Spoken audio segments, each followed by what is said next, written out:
tonight's story is going to be about a god called Ares in the game God of War.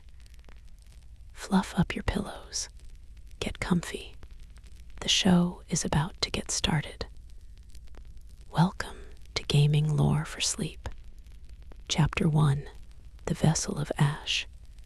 Ares, now a prisoner inside the mortal frame he called Kael, awoke not to the crimson dawn of battle, but to the suffocating stillness of dust. His shelter, a meager hovel carved from the hardened black flank of a dead volcano, felt less like a home and more like a coffin built from the ruins of his own existence. The air in Ætheria, the fractured remnant of the Greek world, was particulate and stinging, thick with the crystalline residue of dissolved divine essence, known only as etheric decay. It coated everything, a perpetual reminder of the celestial catastrophe he had caused and survived. Every morning, Kael tasted ruin. He moved with the practiced, hesitant caution of a man, perpetually listening for a sound that might betray his hidden nature. Kael was a scholar now. His large, calloused hands that had once wielded the fiery blades of chaos, now trembled only with the nervous energy of handling old, brittle manuscripts. This vessel was ill-suited for the god of war, a constant source of friction. Deep within his mind, caged by an unknown final act of Athena's fatting grace, lived the undying fury of his true self. This was the whisper of the blood-stained mind, eternally vigilant, eternally demanding release. The chains are an illusion, fool. They are woven of human fear, and we were born to command fear. Step out of this soft shell. Let the world know its true king has only been resting. Kael silenced the voice with the practiced focus of decades, turning instead to his ritual. He was filtering the toxic air when the ground spoke. It was not the random seismic shudder of the dead gods. It was a rhythmic, calculated thrum, carrying across the ash fields like a death knell. It had a deliberate, crushing weight. Beneath his floor, concealed by a meticulously carved stone slab, lay the shard of Mimir. This crystal, a crystallized piece of the Titan's sight, had been inert for decades. Now, it was vibrating with the cold, overwhelming certainty of fate being fulfilled. Kael's instincts, the honed, strategic genius of the war god, seized his mind, providing instantaneous analysis. Movement, singular, impossibly fast, originating from the desolate north and bearing down directly on this sanctuary. He raced to the hovel's single viewport, a crack in the rock that overlooked the wasteland. Against the metallic, blood-orange sunrise, a silhouette materialized. It was a figure of impossible, ash-white musculature, moving with the terrifying, economical grace of a being that has killed everything that can fight back and is now simply cleaning up the mess. Kratos, the ghost of Sparta, the god slayer, had returned to Ætheria. Kratos was not walking, he was hunting. The antagonist was armed with a massive, runic-carved axe of cold, terrible energy, a weapon Kael did not recognize. the foreign magic of the frost giants. But the man himself was unmistakable. The furious scowl, the markings of ash, and the sheer, overwhelming presence of finality. Kael watched, paralyzed by a mixture of residual hatred and primal terror, as Kratos reached the edge of the nearest encampment. A cluster of scavengers, known as the Sons of Phobos. Kratos offered no challenge. He simply raised the runic axe, and a wave of concentrated, alien frost magic slammed into the perimeter wall. The ice did not merely freeze the timber, it violently pulverized the structure, and the cultists defending it into shards of frozen ichor and dust. He is not here to conquer, Kael, the true Ares hissed, the glee in his voice a horrifying sound. He is here to erase. He smells the residual divine power. He is here to finish the job. A terrifying reality solidified in Kael's mind. Kratos was systematically purging every trace of the divine plague, and the hidden spark of Ares was the ultimate target. Kael's only hope was the shard of Mimir. Its foresight could guide him away from the ghost of Sparta's path.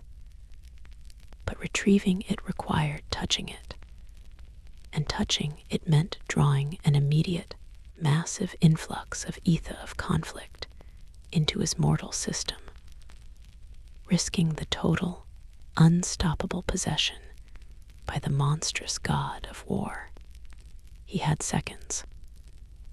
Kratos was already wadding into the camp, and the faint screams of the cultists were carried on the toxic wind. Kael dropped to his knees, his hands hovering over the stone slab. To survive, he had to willingly unleash the power that threatened to annihilate his mortal soul, facing the creature he himself had created. The hunter was coming. Chapter 2. The Cold Hand of the North. Kael's knuckles were white, bone-tight, as he tore back the woven rug and ripped the stone slab from the floor. Beneath it, the shard of Mimir, a crystal of agonizing foresight, hummed with an impossible urgency, vibrating with the bass-heavy rhythm of Kratos' approach. The whisper of the blood-stained mind, Ares' essence, roared in anticipation. Touch it, fool. Let the sight flood in. Let us be God again. We can meet him as a king, not this pathetic husk. We can teach him the meaning of a true war. Kael gritted his teeth, sweat plastering his dark hair to his temples. He knew the risk. The shard didn't just offer foresight, it drew the ether of conflict, the pure, chaotic divine energy into its user. To Kael, this was a self-inflicted wound, a momentary door to the raging monster within. He plunged his hand in. The moment his fingers clamped around the warm, humming crystal, the world shattered. Kael's consciousness was momentarily ripped from his body and flung into the vast, turbulent currents of fate. He saw flashes of impossible things. A massive, serpentine creature, half submerged in a frozen river, its breath a cloud of poisonous, green steam. A towering, skeletal citadel built entirely of ivory and gold, floating above the ash fields. And finally, Kratos. The Ghost of Sparta stood before a black, shimmering doorway, the nexus of fate, his foreign, runic axe raised high, ready to cleave the fabric of reality itself. Kael's vision settled on the immediate threat. Kratos was not simply destroying the camp. He was moving in a predetermined sequence. He wasn't tracking Kael by scent or magic, but by calculated logic, clearing the area around the volcano's base before ascending to its peak. Kratos saw Kael as a contagion, and he was working methodically inward. Kratos will reach the hovel in exactly 7 minutes, using the tremor line path. The knowledge was brutal, instantaneous, and terrifyingly accurate. Kael gasped, dropping the shard as the intense rush of etheric power slammed into his chest. His human heart felt like it was trying to beat its way through his ribs. For a chilling second, his mortal eyes glowed with the primal crimson light of the war god. The furniture in the hovel rattled, and the air crackled with phantom smoke. The whisper grew deafening. 7 minutes, an eternity. Let me burn HIM. Let me be the fire to his ice. Kael fought back, the mortal man grappling with the god spirit inside him, pushing the power back down like a furnace door. He was in control for now. He knew he couldn't fight. The true Ares would be a match for Kratos, but Kael was a half measure, a brittle disguise. He had to run, and he had to use Kratos's methodical nature against him.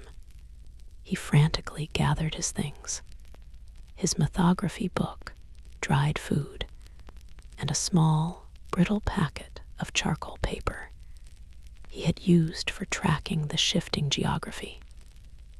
He had only 7 minutes. His escape route was the sealed chimney flue, a twisting volcanic fissure, a path too narrow for the Ghost of Sparta to follow without delay. Delay was Kael's only weapon. Just as he was about to climb, Kael heard a sound that negated the foresight, a grinding, deliberate step outside the door. Kratos had found the tremor line faster than expected. The door, a heavy timber slab, suddenly bowed inward, splintering violently around its lock. Kael could see the pale, scarred, ash-white knuckles pressing through the gaps. Kratos was not kicking it. He was simply applying pressure, letting his sheer, unstoppable strength destroy the obstacle at his leisure. Ares, Kratos's voice, was a low, guttural rasp, heavy with the weight of 1,000 years of slaughter. I smell your fear.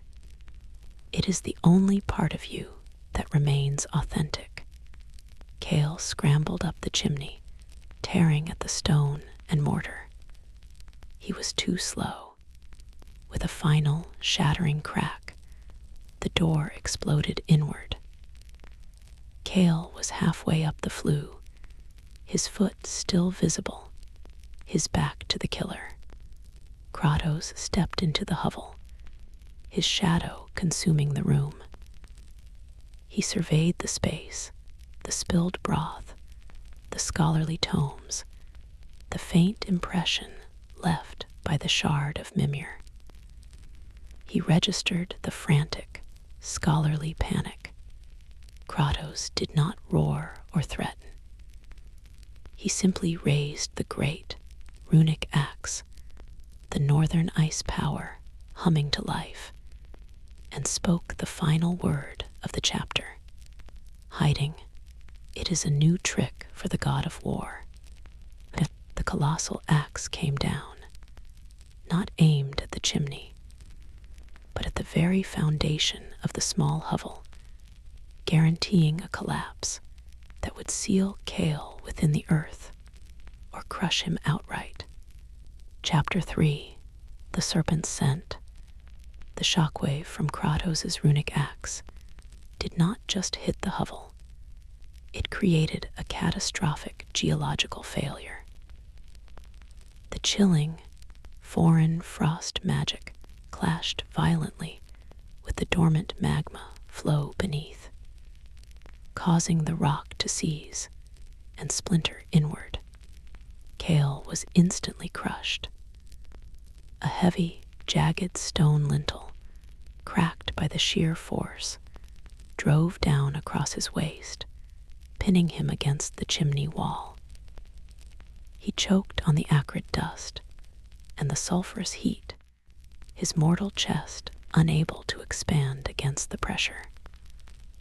His right hand was free, trembling, grasping his sack of tools. Trapped, helpless, he was nothing more than rockfall debris to the Ghost of Sparta.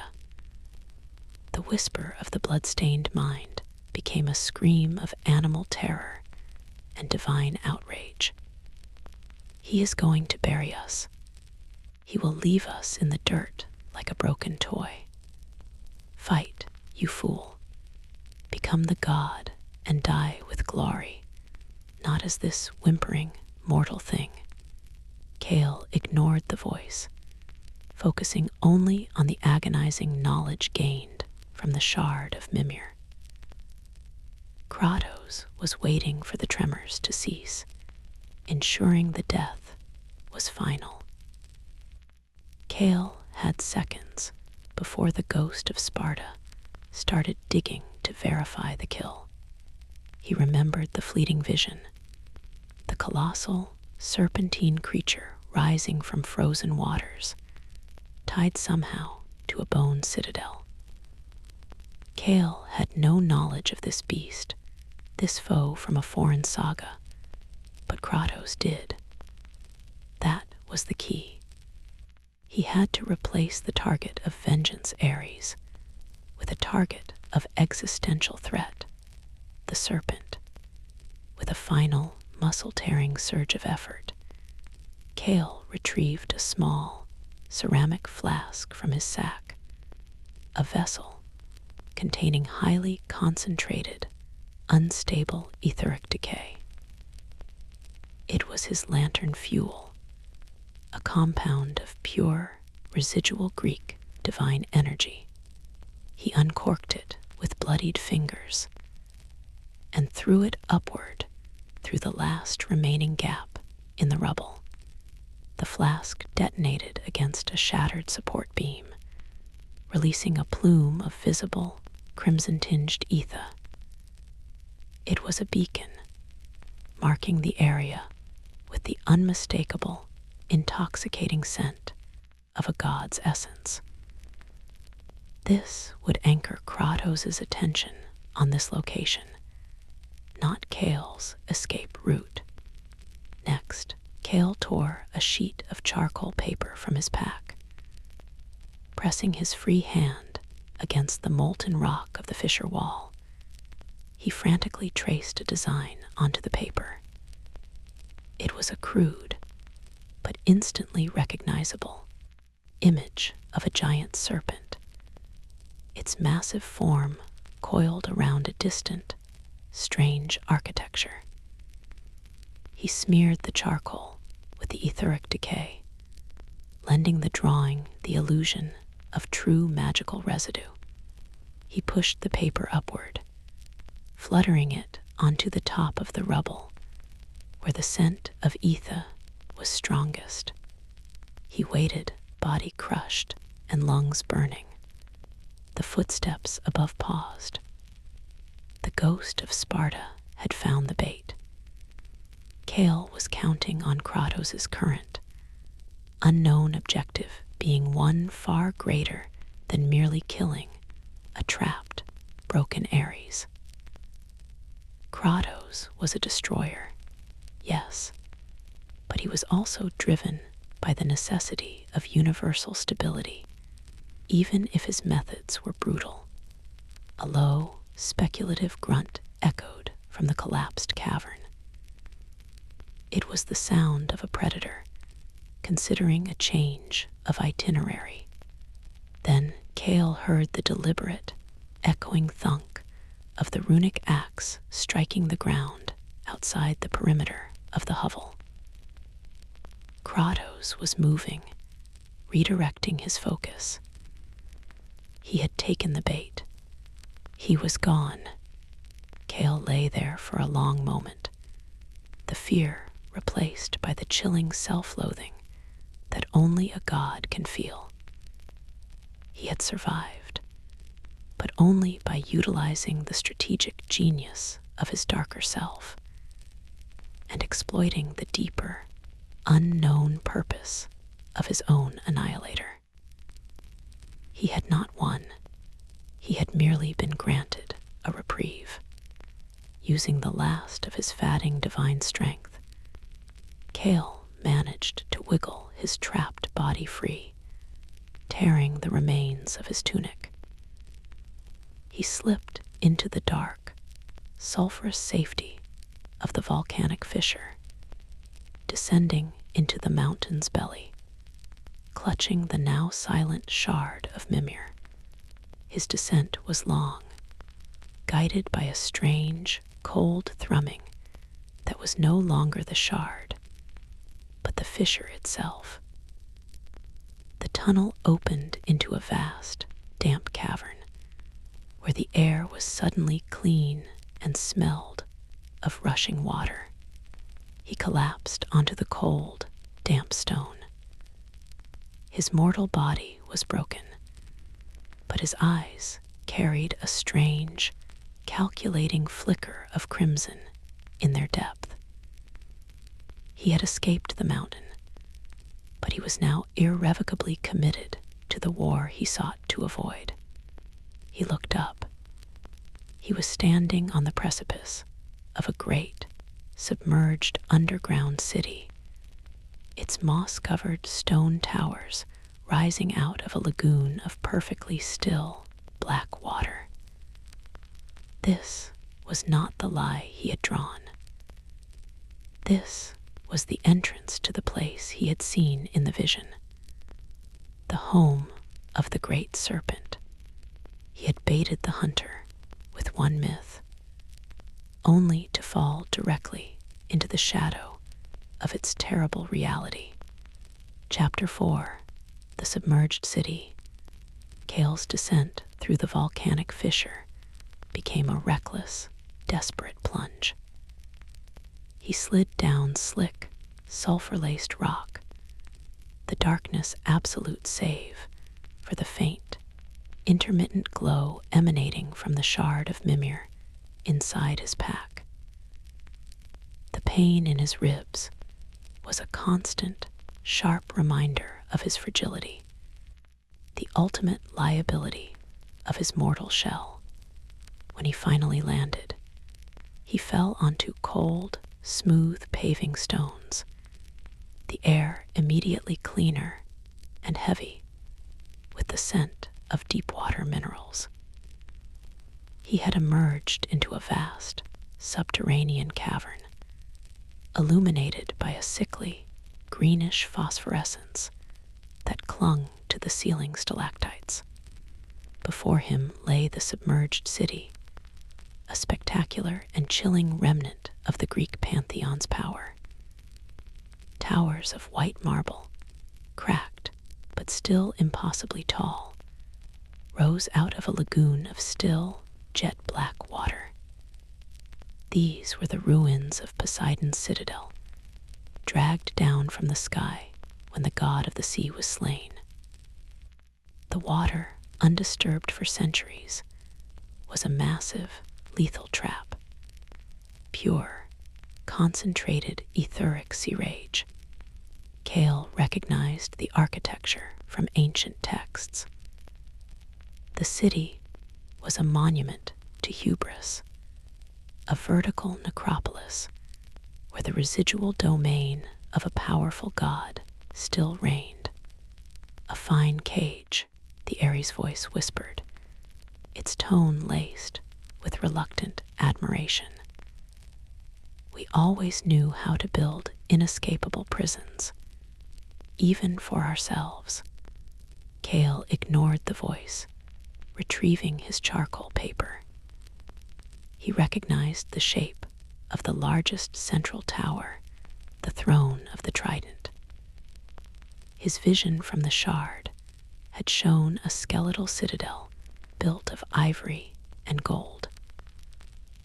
This Poseidon ruin was made of marble and coral, yet it pulsed with the same sense of dreadful permanence. He had to get across the water. A single touch of the etheric sea rage would dissolve his mortal body instantly, releasing the captive Ares' essence to scatter into the cavern, a release that might attract Kratos back to the area. He noticed a structure clinging to the far wall, a series of impossibly narrow, rusted chains, once mooring cables for the floating citadel.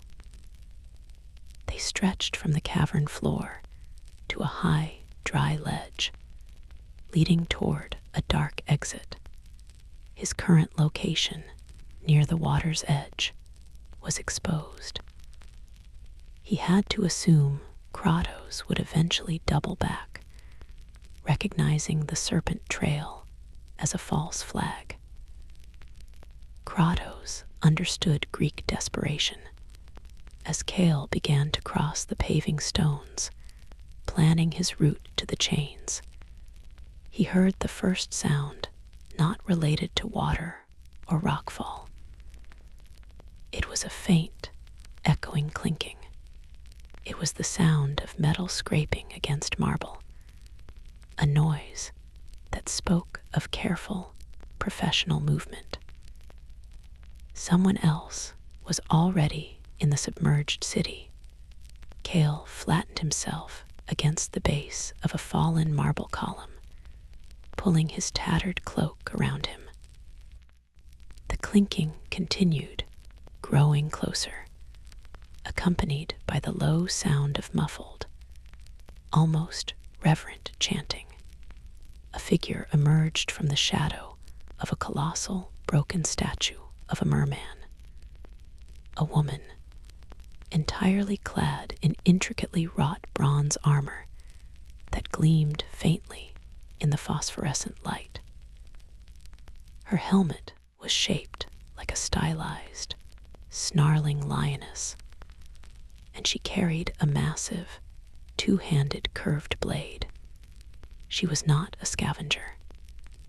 She was a warrior, belonging to one of the most dangerous and secretive cults of Ætheria, the Lionesses of Cyrene, fanatics who worshipped the concept of noble war, the very concept Ares himself had always despised. They sought to restore order to the ruins through militant purity, in direct opposition to Kael's chaotic legacy. The woman paused at the water's edge, kneeling before the dark lagoon. She held a small, crystalline vial. She began to chant a low, precise hymn, her voice echoing unnervingly in the vast space. Kael realized, with a horrifying jolt, what she was doing. She was attempting a domain siphon, harvesting the lethal sea rage into the vial, seeking to harness Poseidon's power for her own cult's war. Her presence confirmed that this submerged ruin was a major power source, making Kael's accidental refuge the center of a new, immediate conflict. As she reached forward, her movements focused and slow, Kael saw the sigil engraved deep into her armor, just above her heart. It was a stylized omega, a symbol not just of an end, final truth. It was the same symbol that marked the nexus of fate he had seen in the shard's vision. The lioness of Cyrene wasn't just here for power. She was on the same path as Kael, and potentially the same path as Kratos. She was hunting the ultimate truth of the fallen gods. The warrior finished her chant. Just as she was about to touch the water with the vial, Kael's pack shifted, and the exposed edge of the shard of Mimir caught the pale light. The shard pulsed faintly, a momentary crimson flash, too subtle to be seen across the cavern, but enough for Kael to notice. And then Kael's sharpest, most dreaded instinct kicked in. A sudden, powerful, overwhelming feeling of being watched, not from the front, but from above. He looked up toward the high, dark ceiling where the fissure had deposited him. He saw nothing, but the feeling persisted, cold and heavy, like a shadow waiting to drop. The lioness of Cyrene, oblivious, extended her vial toward the black water, ready to claim the devastating power of the dead sea god. Chapter 5. The Omega Cult.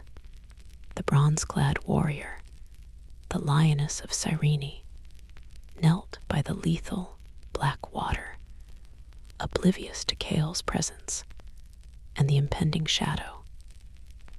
The chant she spoke was not a prayer, but a precise, ritualistic incantation designed to momentarily stabilize the etheric sea rage long enough for her to siphon the dead god's power.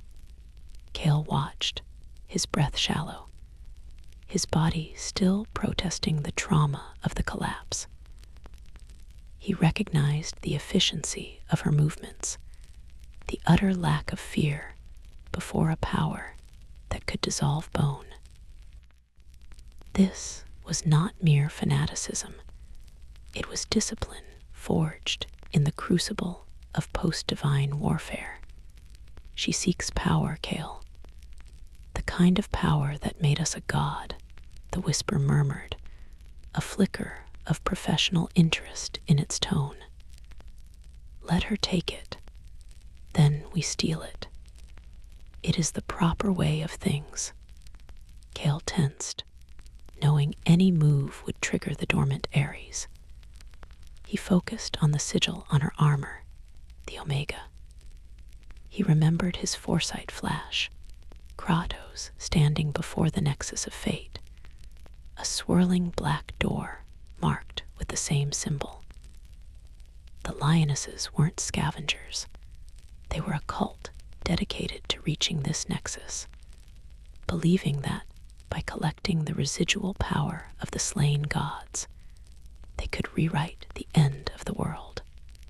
Just as the lioness dipped her crystalline vial toward the dark surface, the feeling of being watched solidified into a chilling certainty. Kael looked up again, his gaze piercing the phosphorescent gloom of the ceiling. He saw it, hanging silently from the roof of the immense cavern, utilizing the volcanic fissure Kael had just used for escape, was a figure. It was large, armored in thick, dark leather, and utterly silent. It was a hunter of the north, a servant of the new pantheon. It was armed with a massive, obsidian bow pulled taut. Kratos had not been fooled by the serpent drawing. He had assumed Kael was trapped and left a sentry, one of his foreign allies. This was a Yurtan archer, a creature imbued with the silent, deadly focus of the north. It was not looking at Kael, it was looking at the lioness. The archer's duty was clear. Eliminate any who sought to hoard the old, volatile divine energy. Kael and the lioness were both targets. The Jotun archer released the arrow. It was not a bolt of wood and feather, but a spear of pure, crystallized rime frost. It struck the lioness of Cyrene just as her vial touched the surface of the black lagoon. The hit was not fatal, but it was perfectly placed, shattering her arm at the shoulder and causing the shockwave of the blast to rip the vial from her grasp. The crystalline flask flew outward, skipping across the water before smashing against the marble base of the throne of the trident. The effect was instantaneous and catastrophic. The captured etheric sea rage exploded, creating a geyser of corrosive divine essence that slammed into the lioness, throwing her screaming backward against the column Kael hid behind. Kael was drenched in the burning, acrid steam of the explosion. The force of the blast ripped away his tattered robes, leaving him exposed, his pale skin marked with a latticework of red burns. The lioness was not dead. She was writhing, her bronze armor fused to her flesh, the Omega sigil scarred into her breastplate, glowing with agonizing heat. The Jotun archer, having eliminated the immediate threat, now scanned the cavern floor, its obsidian bow already knocked with a second, lethal frost spear. Its gaze locked instantly onto Kael, now fully exposed and glowing faintly with the residual etheric residue from the explosion. The archer had its second target. Up the chains, move. We are not meant to be a casualty. The Ares voice shrieked, its terror and tactical genius fused into a single, irresistible command. Kael scrambled to his feet, ignoring the searing pain in his shoulder. He saw the only escape, the narrow, rusting mooring chains leading up to the high, dark ledge. He leaped, latching onto the heavy metal links. The Jotun archer did not miss. The second frost spear struck the chain directly below Kael's grasping hands. The chain did not break. The intense, foreign cold instantly fractured the old, porous metal. Kael felt the chain snap beneath him, but his grip, fueled by a momentary, desperate surge of divine strength from the caged Ares, held fast to the section still anchored above. He swung precariously over the lethal black lagoon. The screaming, wounded lioness collapsed below him. The nexus, the lioness shrieked, spitting blood and sea rage vapor. Tell the others. Find the nexus before he brings the cold. Go. Kael didn't need the command. He began a desperate, climbing ascent up the narrow, ice-slicked chain, his escape hampered by the knowledge that the hunter above was now active, and he was climbing directly into its firing line. Chapter 6. The Ascent of Dread. Kael gripped the rusted, ice-slicked mooring chains, his weight swinging precariously above the lethal black lagoon of etheric sea rage. The pain in his shoulder, struck by the back spray of the lioness of Cyrene's explosive failure, was a searing, constant agony. Every pull of his mortal muscles was a demand for Ares's brute strength, a demand the imprisoned god was only too eager to answer. Climb, Kael. Use the cold against itself. This is not strategy, this is physics. A god should understand simple gravity. The whisper of the blood-stained mind was a caustic drill sergeant, its contempt fueling Kael's desperate ascent. The Yurtan archer above was patient and silent, a terrifying contrast to the chaotic Greek world. It did not fire wildly. It paused, waiting for Kael's rhythm, calculating the effect of the freezing blast on the brittle, centuries-old metal. Kael climbed, his movements jerky, driven by the foresight flash he had received. His only path was the ledge, and the archer was his executioner. He had a fraction of a second to act. Kratos' foreign servant was preparing a third frost spear, sighting down the vertical line of the chain. The war god's mind, cold and calculating, took a temporary, lethal hold. Kael's left hand, the hand that had touched the shard of Mimir, clamped down on the chain. He didn't just pull, he deliberately channeled a burst of residual ether of conflict, a raw surge of primal Greek heat. The heat was agonizing, burning his skin, but it was enough. The ancient metal, supercooled by the previous frost spear, violently expanded against the sudden, opposing thermal energy. The chain buckled, vibrating wildly, sending a massive cloud of rust and metallic dust shooting upward toward the cavern's ceiling. The archer was momentarily blinded by the cloud. That fraction of a second was Kael's only window. He used the momentum of the chain's vibration to launch himself laterally, away from the direct line of ascent, toward a neighboring, thicker support cable 20 feet away. He swung through the black, echoing air above the silent lagoon, the Ares voice screaming a mix of terror and exhilaration.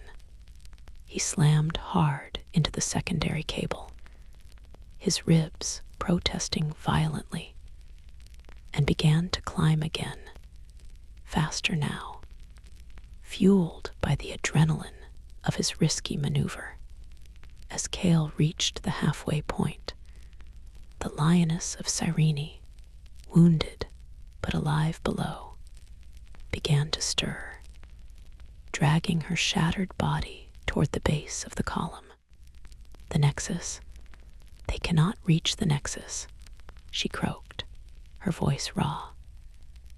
Her words were a chilling confirmation of Kratos' objective. The Ghost of Sparta wasn't merely cleansing. He was destroying the point of origin for destiny itself. The archer had recovered. It ignored the wounded cultist and focused again on Kael, its mind singularly dedicated to the elimination of divine remnants. The archer knocked a fourth spear. This time, it didn't aim at the chain. It aimed for the fragile, mortal flesh of Kael's thigh, seeking to incapacitate him and let him drop to his fate below. Kael saw the deadly silver gleam of the launched projectile. He couldn't dodge. The chain was too taut. Use the fear, Ares roared, and the command was a revelation. In a last, impossible act, Kael did not move his body. He opened the door in his mind, just a crack, and projected a massive, unfiltered wave of his own primal, suffocating terror, not Kratos's fear, but the cold dread of a god who had lost his empire, his identity, and his sanity. The blast of pure, divine terror slammed into the Jotun archer. The foreign hunter, having spent its life fighting against physical resistance, was momentarily staggered by the sudden, overwhelming psychological force of a god's despair. The frost spear veered just wide, tearing a chunk of metal from the chain next to Kael's leg, and burying itself in the marble cliff face. Kael used the final second of confusion to heave himself onto the high, dry ledge. He collapsed there, gasping, the residual power of the terror projection draining him. He was safe, but the cost was high. The gap in the cage was now wider, and the airy spirit was closer to the surface. He looked back. The Jotun archer was gone, having retreated through the volcanic fissure. Its mission to eliminate the divine taint failed, but its purpose now clear. Report back to Kratos. Kael had escaped one hunter, only to realize he had only confirmed his scent for the true predator. He turned his attention to the path ahead. The ledge led into a dark, foreboding tunnel. The air here was heavy, not with ash or water, but with the cloying, sweet smell of forgotten death. This was the place the lioness had warned him about. This was the path to the true citadel, the place where the Omega awaited. I am the story maker. Kael has survived an impossible ascent, but his actions have confirmed his survival to Kratos, who will surely now redirect his path. Chapter 7. The Halls of the Fates. Kael pulled himself onto the dry ledge, coughing up a mixture of rust dust and sulphurous smoke. The darkness that greeted him was absolute, thick and heavy, carrying the cloying, sweet smell of forgotten death. He felt the absence of light not just in his eyes, but in his very being. It was a profound void. He ignited a small chemical wick from his pack, a device that burned the Ætheria decay for illumination. The flame cast trembling shadows, revealing the path ahead, a tunnel sloping steeply downward, its walls not of natural rock, but of polished, dark obsidian, streaked with veins of bone-white marble. This was the raw, structural material of the divine realm itself, the domain of the weavers. The whisper of the blood-stained mind murmured, its tone betraying a flicker of ancient, deep-seated fear. They knew how it would end, Kael, and they ran. This was the entrance to the original halls of the Fates, the site where destiny was once woven. The Fates had fled Olympus long before its final destruction, escaping Kratos's wrath, but their departure had left behind an unbearable emptiness. The null tension. As Kael descended, the null tension, the absence of all planned destiny, began to affect him. The air thinned, and his vision wavered. Objects appeared to be in two places at once. His own body felt disconnected from his movements.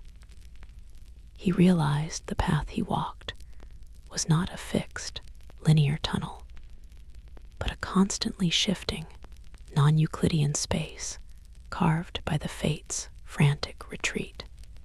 He passed a colossal loom, frozen mid-weave, its threads not of cloth, but of pure crystalline time. One thread, thicker than the rest, and stained a deep, furious red, ran down the wall, disappearing into the floor. Kael knew it instantly, the thread of Kratos. He followed the tunnel as it twisted and folded, ignoring the sickening sense of vertigo. He was searching for the true heart of the structure, the nexus of fate, the shimmering door Kratos was hunting. He reached a massive circular chamber. The floor was covered in a mosaic of shattered, polished bones, the remnants of those who had followed the fates, seeking to know their doom. In the center of the chamber, illuminated by a pale blue glow, was the object he had seen in his vision. A towering, skeletal citadel, but reduced in size, built entirely of polished, bone-white ivory and gold. This was the chamber of the Oracle's Eye, a beacon signaling the proximity of the Nexus. Kael knew, with the cold clarity of the war god's strategy, that the Nexus would not be stationary.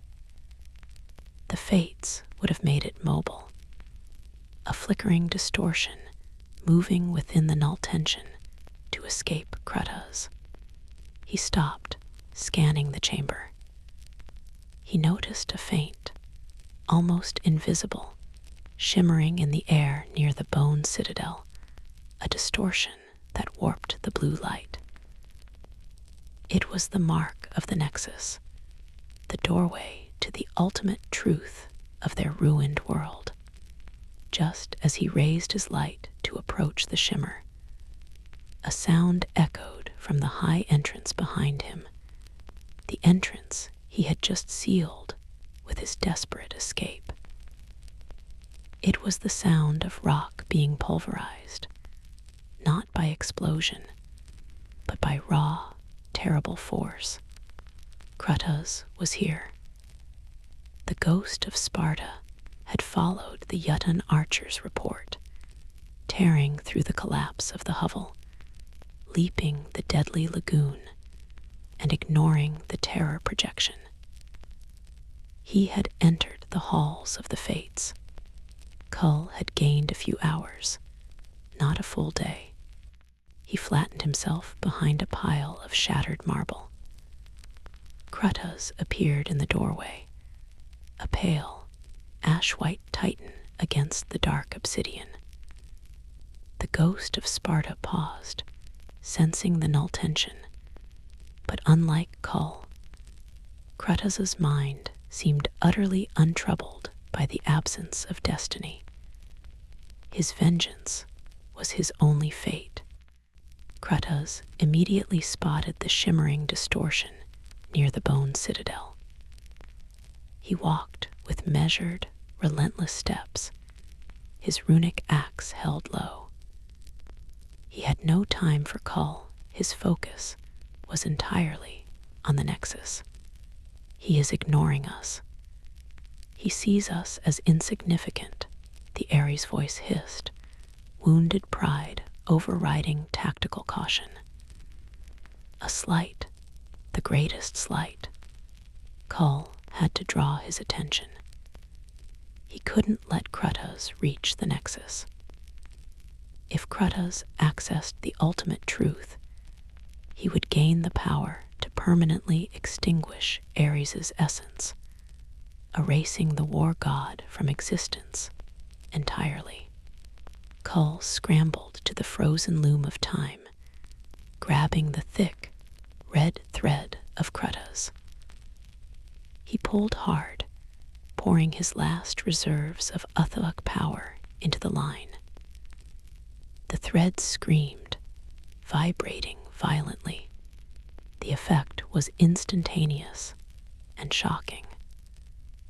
Kratos, who was just 3 steps from the shimmering nexus, froze.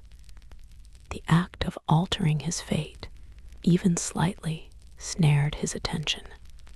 The Ghost of Sparta slowly turned, his eyes burning with a terrible, eternal weariness, locking onto the trembling, half-naked figure of Kael. "You should have been buried," Kratos rasped, his voice cutting through the null tension like a knife. "I left you for the dust." Kael, seizing the moment of Kratos' distraction, plunged his hand deep into the loom of time, ripping the crimson thread free from its spool. He clutched it, the raw, concentrated destiny of the Ghost of Sparta, now burning a brand into his hand. Kratos' eyes widened, the first flicker of genuine surprise Kael had seen. This was not a fight. This was a theft of the ultimate narrative. "I am the god of war," Kael gasped, pushing the Ares essence to the surface to mask his fear. "And I will not let you write the end of my story." Kratos roared, not in anger, but in frustrated realization. Kael had stolen his fate. The nexus, momentarily destabilized by the thread's removal, began to flicker and shrink, threatening to vanish completely. Kratos had to choose: pursue Kael or lose the nexus forever. Chapter 8: The Theft of Destiny. Silence seized the halls of the Fates, broken only by the terrible, guttural roar of Kratos. It was not a roar of simple fury, but of monumental frustration, the sound of an absolute force confronted by an immovable object. Kratos was faced with an intolerable choice: pursue the nexus of fate, the key to permanently extinguishing the entire divine concept, or pursue Kael, who now held the very crimson thread of Kratos' own life, his purpose, and his narrative. Kael, clutching the burning thread of Kratos, pushed the Ares essence to the fore, standing defiantly amidst the shattered destiny. "Come, Ghost of Sparta. I stole your future, and now my story begins again." Kratos' eyes, fixed on the shimmering, shrinking nexus, narrowed. The non-Euclidean reality of the hall was rapidly collapsing the doorway, threatening to swallow the objective entirely. Kratos took one deliberate, agonizing step toward the portal, but the moment he did, the crimson thread in Kael's hand tugged violently, and Kratos was instantly slammed by a wave of pure, concentrated, agonizing regret. He saw flashes of his past, the death of his family, the chains of Ares not as memories, but as physical, overwhelming sensation. He stopped, his resolve momentarily shattered. The thread was a leash, and Kael had proven he could yank it. The nexus of fate, deprived of its anchor in Kratos' predetermined narrative, shimmered one last time, shrinking into a pinprick of black light before vanishing entirely, sealing itself away into the constantly shifting reality of the halls. Kratos had lost. The final purge was delayed. The Ghost of Sparta slowly turned, his focus now absolute, terrible, and utterly calm. He raised the runic axe, pointing the tip not at Kael's head, but at the crimson thread now fused to Kael's palm. "You stole something you do not understand, Ares," Kratos rasped, his voice vibrating with lethal certainty. "A dog that steals a leash is still a dog. You are bound to me now. If you destroy that thread, you destroy my reason for existence. And if I am lost to reason, there is nothing left to hold back the end of this world." Kael did not wait for the threat to materialize. He turned and fled, plunging deeper into the twisting, destabilized halls. The flight was immediately devastating. The moment Kael started running, the crimson thread, now feeding directly into his mortal nervous system, began to flood him with Kratos' own unyielding burden. Kael felt the weight of every mortal life Kratos had saved, every god he had slain, every regret he had carried. The war god was suddenly forced to feel the crushing responsibility of his annihilator. Kael gasped, staggering as the sheer force of this emotional weight buckled his knees. He could no longer rely on the tactical mind of Ares. Kratos' fate was now overriding his own strategic logic. The pain is unbearable. It is his destiny. Cut it. Cut the thread. The Ares voice shrieked, panicked, now experiencing the consequences of compassion and duty for the first time. Kael fought through the internal deluge, realizing that Kratos was right. The thread was not just power. It was a symbiotic chain. If he cut it, the ensuing narrative shockwave would likely destroy his own fragile mortal vessel and unleash an unhinged, limitless ghost of Sparta upon Ætheria.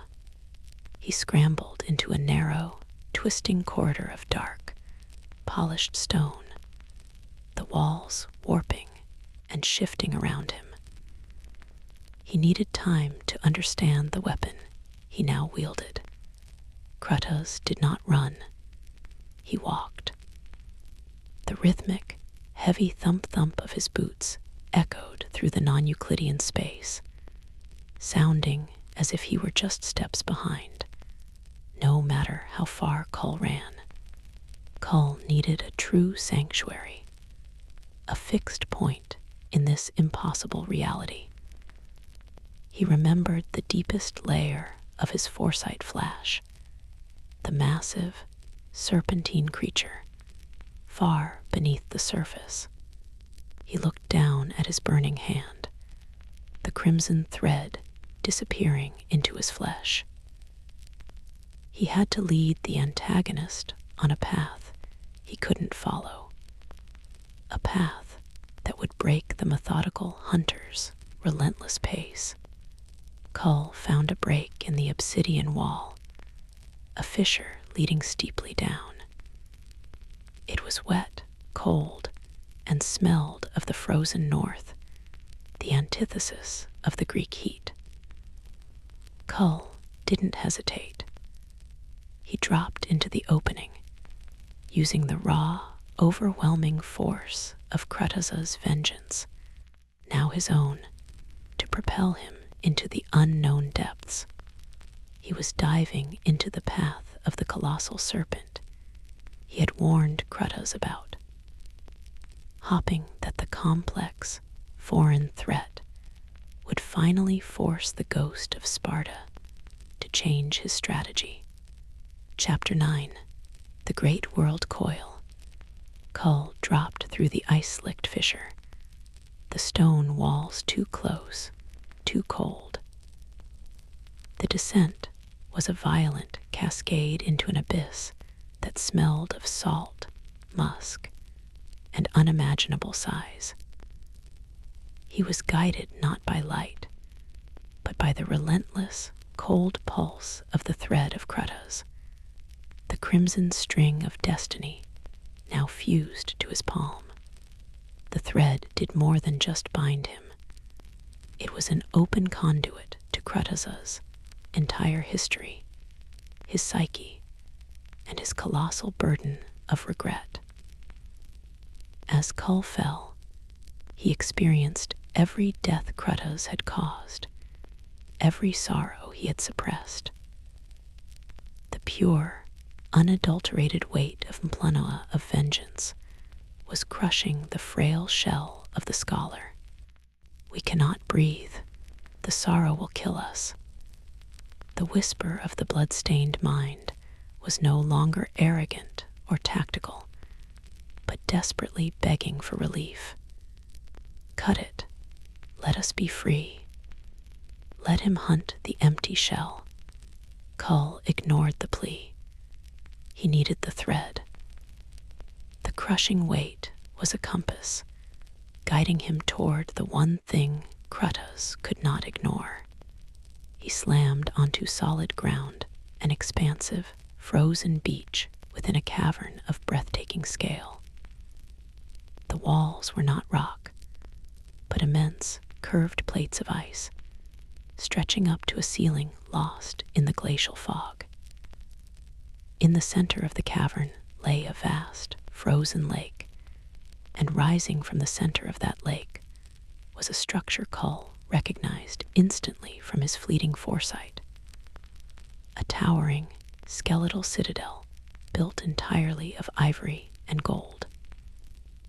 This was the true North Citadel of the Vision, and surrounding it, frozen solid in the act of coiling, was the serpentine creature. It was Yomungan, the world serpent, a being of impossible scale from the distant, foreign sagas of the north. It was not alive, but held in a state of deathless stasis, its colossal, scaled body wrapping around the golden citadel. It was a consequence of Kratos's travels, accidentally pulled into Ætheria through the chaos of his initial destruction. And now, frozen by the foreign frost magic Kratos himself utilized, Kael realized the truth of the lioness's warning. The nexus of fate was not fully housed in the citadel of the fates, but in the citadel of the serpent, guarded by this immobile, titanic beast. Kael needed to free the serpent. Only the release of a catastrophic foreign power could finally change Kratos's relentless, methodical approach, and buy Kael the time to escape. He raised his free hand, channeling the last of his Greek Æthe of conflict, a raw surge of heat and fire. He aimed it at the serpent's gigantic eye, hoping the concentrated heat would crack the ice prison before he could unleash the power. The rhythmic, heavy thump-thump of Kratos's boots echoed from the fissure above. The Ghost of Sparta had followed, ignoring the geographical obstacle. Kratos emerged onto the frozen beach. He saw the serpentine titan and the gold citadel, a monumental problem from his other life. And then his eyes locked onto Kael. He registered Kael's intent to free the creature. "You have no idea what you play with," Kratos said, his voice quiet, heavy with familiarity. "That is not your war. Do not loose the coil." Kael smirked, a flicker of the old Ares finally breaking through the mortal despair. "But it is yours, Spartan. You brought this plague with you. Now you clean it up." Kratos did not approach Kael. The stolen thread had changed his priorities. Kael was bound to him, a temporary hostage.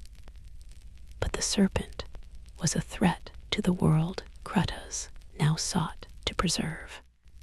Kratos raised his runic axe, focusing his terrible, foreign power not on Kael, but on the frozen ice surrounding the colossal serpent. He was attempting to stabilize the ice, to ensure the creature remained safely frozen, thereby eliminating the immediate threat. Seeing his opening, Kael unleashed the fiery burst of Utha of conflict, the pure heat of the Greek war god, not at the serpent, but at the ground between Kratos and the serpent.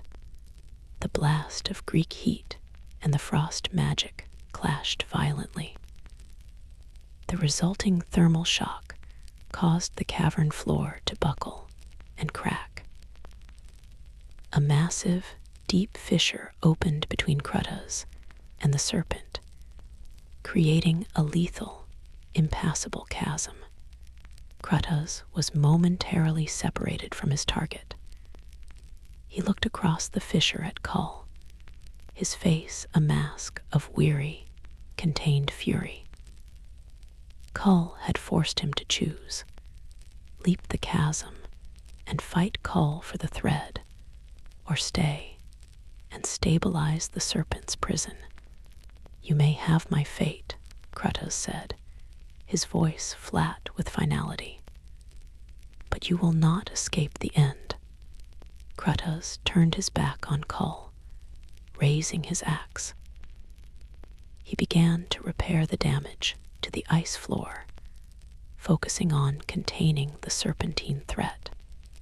Kael used this last moment of distraction to dive into the chasm, pulling himself downward. He knew the serpent was not his end. The nexus of fate was still somewhere in this frozen realm. He needed to find it and sever Kratos's destiny from his own forever.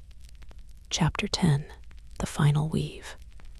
Kael plunged into the final chasm, pulling himself downward through the fissure with the unnatural, reckless strength granted by the thread of Kratos. The crimson thread, now a searing tether in his hand, continued to flood his mortal shell with the ghost of Sparta's crushing burden of regret and the iron conviction of his purpose. The fissure opened into the hidden base of the North Citadel. Kael landed on a catwalk of impossible, crystallized ice, overlooking the core of the gold and ivory structure. The air here was vibrating, not with fear, but with a complex, high-pitched energy, the sound of pure, unwritten possibility. He had found it. The nexus of fate was not a door, but a chamber. At the center of the citadel's base, where the immense coils of the frozen Jomungand met the foundation, was a massive, swirling column of black, shimmering void. It was constantly shifting, taking the form of 1,000 realities before settling on none. This was the final, hidden refuge of the fates, and the heart of the null tension. Kael knew his plan. He had to sever the crimson thread, but he couldn't just cut it. The resulting shockwave would kill him and unleash a crazed Kratos upon the world. He had to reweave it, to sacrifice the thread of Kratos's destructive fate into the nexus, thereby releasing the antagonist from his vengeful path and dissolving the leash that bound Kael. He raced along the catwalk toward the void.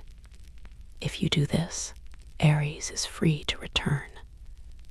The whisper of the blood-stained mind shrieked, sensing the impending dissolution of its confinement. We can reclaim our throne. We can start the wars anew. Kael was no longer listening. The weight of Kratos's grief had cleansed his ambition. He was tired of being a god. He was tired of being Ares. He reached the edge of the nexus and held out his hand, the crimson thread glowing fiercely. Just as he was about to plunge it into the void, a shape slammed onto the catwalk behind him. Kratos. The Ghost of Sparta had stabilized the serpent's prison, secured the external world, and followed Kael through the final chasm. He stood, his runic axe raised, his ash-white body radiating cold, final certainty. You will not doom this world with chance, Kratos rumbled, his voice low and dangerous. Give me the thread. I will ensure the nexus is secured. And then you will kill me, Kael said, not as a challenge, but as a simple statement of fact. My fate is still tied to yours, Spartan. You cannot stop your crusade until I am gone. Then let it be done, Kratos replied, taking a step forward. My vengeance ends with you. My path ends with the end of the Greek pantheon. Kael closed his eyes, accepting the moment. He saw the truth clearly. Kratos, the hunter, was locked in a perfect circle of destruction. He must kill Ares to find peace, but the act of finding peace would unleash him from the reason for his peace, plunging the world into a chaotic void. Kael looked at the crimson thread, then back at Kratos. He didn't just feel Kratos's burden anymore. He felt Kratos's exhaustion. The Ghost of Sparta didn't want to kill. He just wanted to rest. Kael plunged the crimson thread not into the nexus, but into his own chest, directly over his mortal heart. The move was shocking, unexpected, and brilliant. The thread of Kratos's destiny, his vengeance, was instantly fused with the essence of Ares, the god of war. A scream tore from Kael's lips. He was instantly overwhelmed by the fusion. War and vengeance, two perfect, destructive forces, combining within a frail, mortal shell. The nexus of fate went wild, recognizing the catastrophic change in the fundamental reality. Kratos froze, stunned by the act. Kael looked up, his eyes now blazing with both the crimson of war and the white heat of vengeance. He did not raise a weapon. He simply spoke, his voice now a terrible, dual echo, the voice of Ares and the voice of Kratos, speaking as one. I am Ares, the dual voice proclaimed, and I am Kratos. I am the new god of conflict, and I choose my own end. With his final, combined strength, Kael, now an unstable vessel of two perfect destructive forces, slammed himself backward into the swirling, shimmering blackness of the nexus of fate. The nexus roared, consuming him. The thread of Kratos's fate, Ares' essence, and Kael's mortal shell, all were instantly annihilated, torn from the fabric of reality, and thrown into the void of unwritten possibility. The nexus of fate went silent, then settled, its form stable once more.